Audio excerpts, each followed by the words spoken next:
Mechado, luto ng kasama.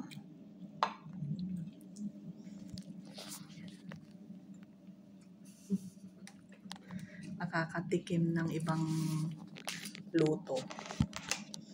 Hindi lang puro salona.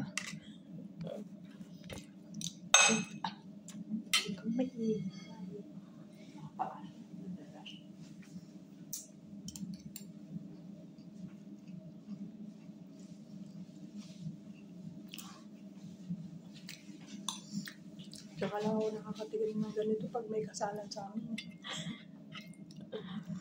Pero pag lutong bahay, hindi. Nagmimetsado yung nanay ko pag naisipan magbaboy.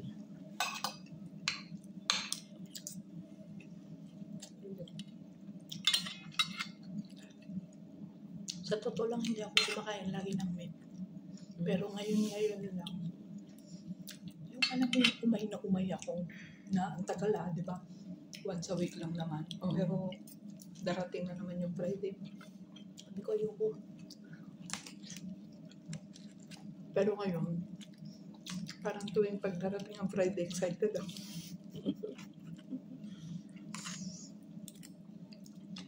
Wala tinanap na neighbor's birthday.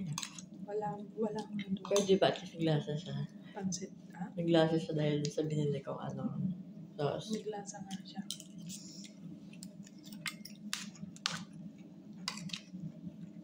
Mechado pala pangalan. Alam mo na ito sa Pasko. Kakainin nyo. Taka masarap siya kasi liquid seasoning te. Medyo chili. Ay, nilagyan. Nalagyan ko ng toyo para sobrang malakas siya. Kasi, di ba pag nagpapakulos ng karne, parang galasang salona.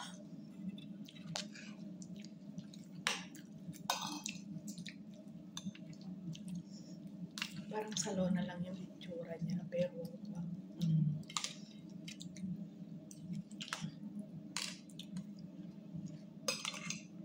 pwede naman kami na ginaganito. Sa manok. Machado manok. Pwede ba? Baboy lang natin mag-pwede. Manok yun. Kasi depende kami magbababoy.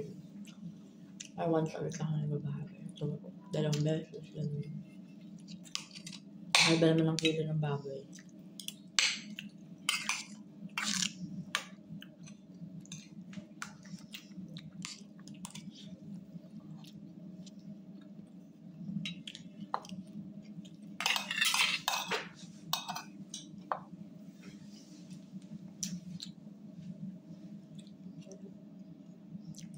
Sabaw pa lang. Kahit sabaw lang pwede na. Itong plate ko talaga yung patatas. Lakas ba naman ang apoy? Mas masarap pag baboy. Or baka.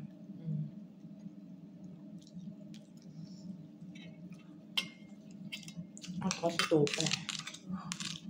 Pero pwede rin naman. Masarap din naman. Pag yung ulam tayo nito, madami nakakain yung anak ko. Naman yung masara sa... Ang sawa ko nag-subang din naman. Nagluluto pero hindi naman laging masarap ang ulam. Sa kain namin, 2 beses lang. Then,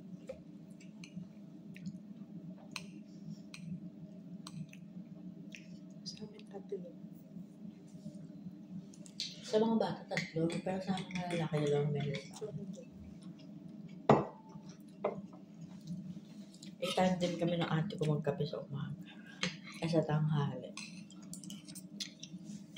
Sa akin, kahit mainit ang panahon, hindi pa rin ako.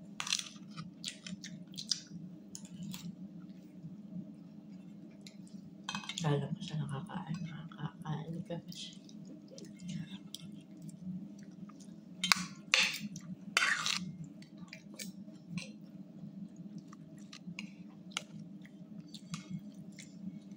Last na yun yung Batang Quiapo. Last day. Last day ngayon yung Batang Quiapo. Friday na nga.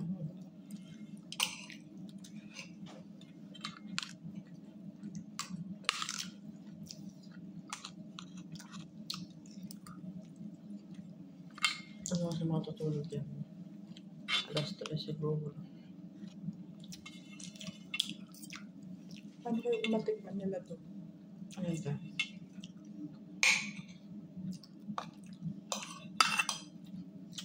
Sino nadatan mo sa kusina tayo? Sino nadatan mo? Saan? Sa noon, kahit tulog.